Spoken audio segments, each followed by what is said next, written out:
just in sympathy, just come in here to say this. Nobody will be giving you free food or money back because you came to cry at their store. God has put forgetfulness in this thing. Thank you, Lord. In the month of March, I'll be going into, that's my own support that I can give to you as immigrants.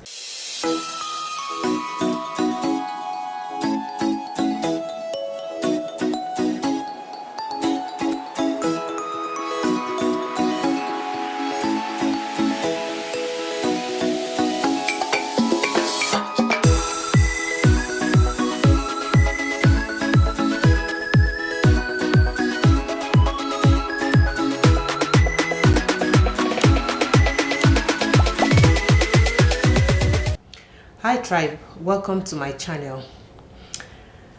This video today is honestly just in solidarity to as many people that are considering moving to Canada and the exchange rate has really depleted their funds.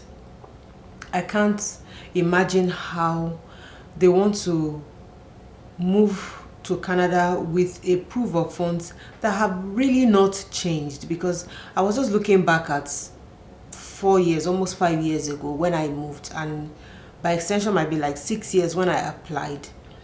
What the proof of funds was for us as a family of 4, and then it was about 24,000. What the government of Canada has really been adding to this proof of funds has been in meager amounts, honestly, just been meager amounts to increase that proof of funds. And it hasn't really changed significantly, but it has changed based on your currency depreciation and the inflation that is going on around the world. I just decided to put pen and paper, and I just saw that as of today, exchange rates, one card to Naira, I'm using my own home country, is about 1,200. And that is very, very, very sad. It is very sad. I was looking back to when we moved, and that's been graduating from when we moved. At the time it was about 180 something, in fact 170, 180, 190 to $1, and that was how it started going up and up and up and up, and I don't know where it's going to stop. This is so sad. At the exchange rate of about, let me just say about 190, which wasn't what we use as exchange rate anyway, it was still lower than that, to the 24,000 proof of funds that we had as a family of 4 was about $4,000, something around that. But right now, with the same amount of, I know proof of funds for family of 4 is about 24,000 ish, around that figure. And right now you must have in exchange rate about 30 million Naira to be able to get that $24,000. Which way are we going? It is sad. Honestly, I'm really, really sad about this depreciation, and I just look at a lot of families that are thinking of moving this way, and this is a stumbling block in their way. It is going to cost them to rethink their immigration plans, because do they want to steal 30 million Naira? And that's a family of 4. In Nigeria, some people might have more than that family of 4. They can be 5, 6. So begin to calculate this amount and see how much they will be looking for, and that's just the proof of funds. You must not touch this money, as you know. Then you're thinking of flight ticket. Oh my God, flight ticket right now, it is crazy. It is crazy. You're looking at almost 4 million for just one person. How will you fly a family of 4? And we're not looking at 5 or 6 in the family.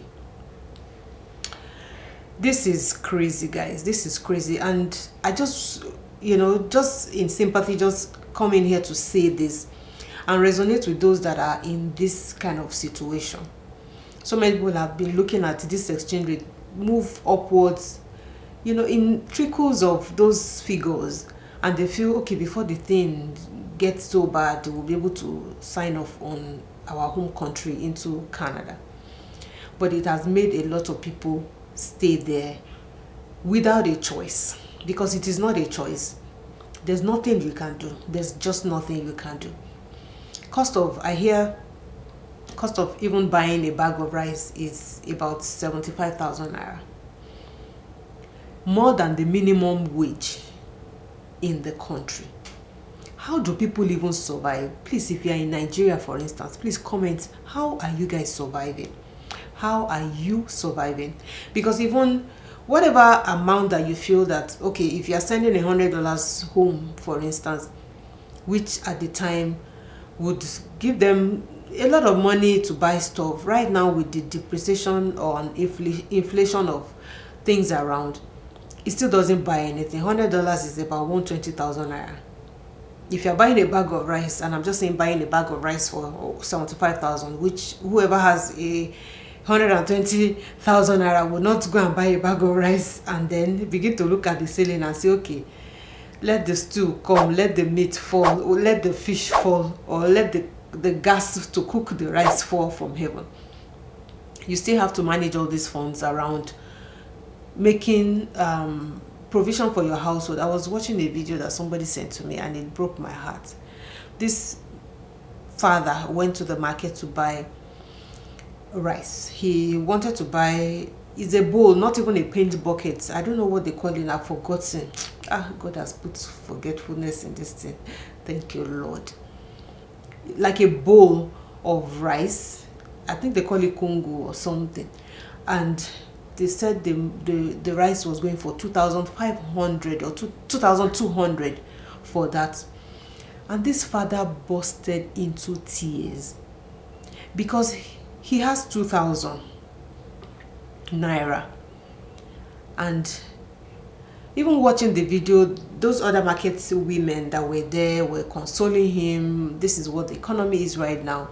I think the next stall to the person selling the rice gave this man money. I don't know whether it was the 200, but I didn't watch it to the end. But eventually I was speaking to my dad, and my dad said that video, he also saw it, and the owner of the rice where he was buying the rice actually gave him like 1,000 naira back.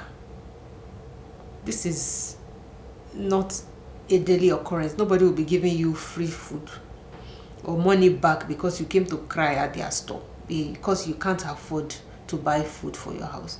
He wanted to feed his family, and I was thinking that he's struggling to buy this bowl of rice that would, I don't know how many are there in their family, how long they will eat this rice for. And he hasn't talked about the protein in the meal, or even the stew that he needs to make to cook it, or even the gas that he needs to buy. Buying a 25 kg cylinder of gas right now is also over the roof. Which way are we going? So what are your plans as prospective immigrants to Canada? Those of you that have looked forward to coming to Canada, or your dreams have been going down the drain, what have you been thinking? What have been your next plan of action? How have you been surviving in this economy that has gone really bad? And inflation is not only for Nigeria, for instance, it's around the world. Things have gone expensive. The other day I was shopping for a new immigrant that came. I went to Costco to buy a few things. I do this for my immigrants, by the way. And I wanted to buy a little thing, just like a gesture to welcome you into Saskatoon. And I went with my daughter to Costco, bought a few things. I have a budget really, but sometimes I overshoot. It's okay. Then the following weekend was our own household grocery day, and we went to buy stuff. So I saw on the bunker crates of egg, and I saw $9 something, and I was really alarmed. There was a lady that was walking around towards that bunker, and I was asking her, is this how much egg go for right now? Because usually I'll go into the fridge, it has a double door, and just pick my crate of egg without even looking at the costs. I wasn't, or never really paying attention to but I know that cost of things have gone up significantly, but working within a budget, yes, giving allowance for the inflation, but I wasn't paying attention to that particular amount that egg was going for.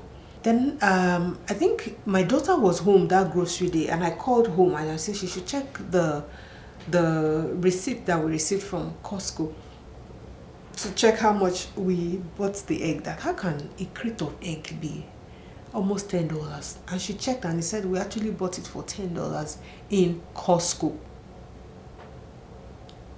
Very, very sad. And from when we arrived in Canada, it was about half of it, or slightly over, like $5 or something for a crate of egg, and now we are $10. Where are we also going? Even cost of fuel has gone up, cost of everything has gone up. Rent, I talk about rent a lot because I help my immigrants to find accommodation, and it's always crazy. It keeps going up, and if somebody moves out, somebody that comes in will not pay the amount.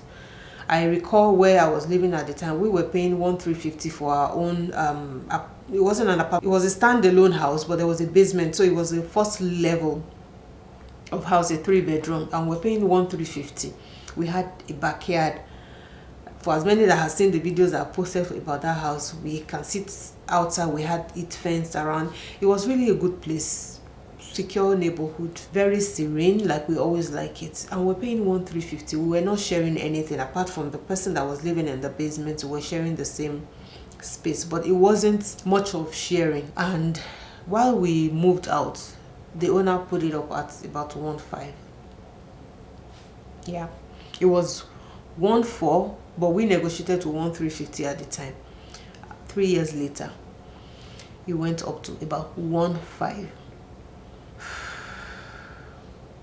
It's sad, honestly, it's sad. I'm looking at the requirement or the proof of funds for each family size here on the Government of Canada website, and this hasn't really changed significantly. It has gone up a bit, but it hasn't really changed significantly. But your own exchange rate for keeping that money intact in card is the one that has really messed up. And I don't know. Thank God for those that have moved in, those that have gotten, their PPR already, just looking at cost of flights now and planning on that.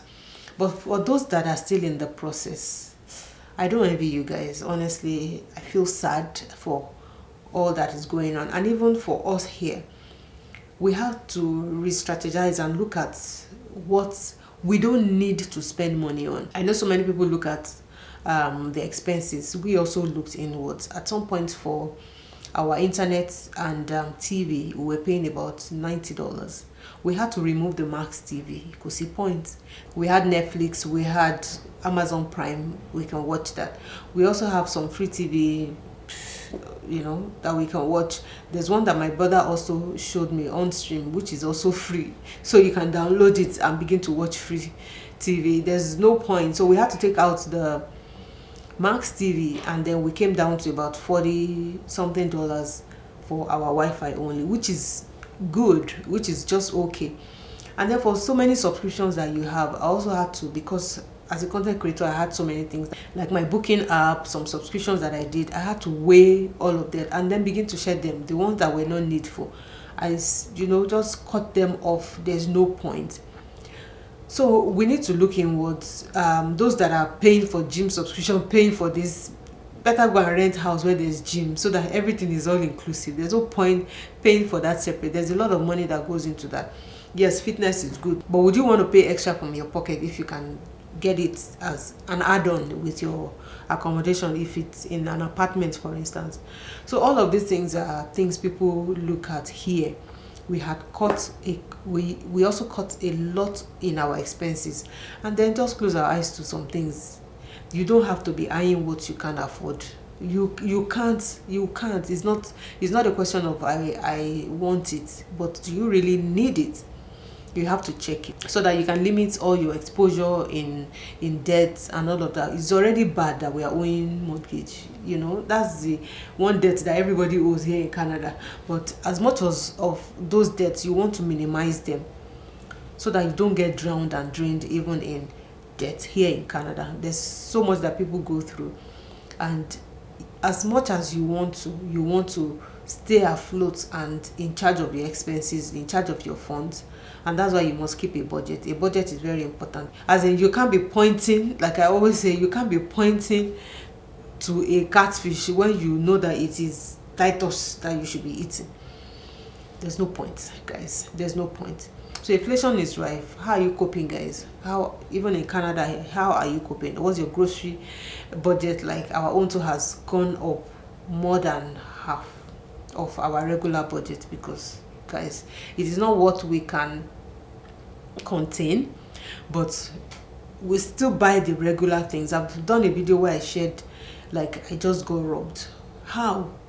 When did we get this far? It is sad. It is sad. So inflation is everywhere. I feel the pain for everyone that has that are coming here, and I know that even as much as I offer consultation fee for reaching out to me if you need my assistance and all of that, it's not a lot of money, but I feel the pain for those that are exchanging to pay for those amounts and they can't afford it. So I would in the month of March, I'll be going into a 50% discount on my consultation for as many that will need to reach out to me, so that at least it will be a giveaway to all of you that are seeking consultation from me for one thing or the other coming to Canada. That's my own support that I can give to you as immigrants. So I'll be announcing it on my community page, 50% discount. I would let you know how long it's going to last and how many people I can accommodate, also based on schedule. So it won't be everybody, and it will be on a first come first serve basis. So we'll be able to do a 50% discount on the cost of our consultation in the month of March. So keep close to my channel. If you haven't subscribed, please keep close, because I'm going to announce it very soon, and we will put all the details in there. Thank you guys for watching. I will catch you up in another vlog. So see you guys soon. Bye guys. My tea is cold.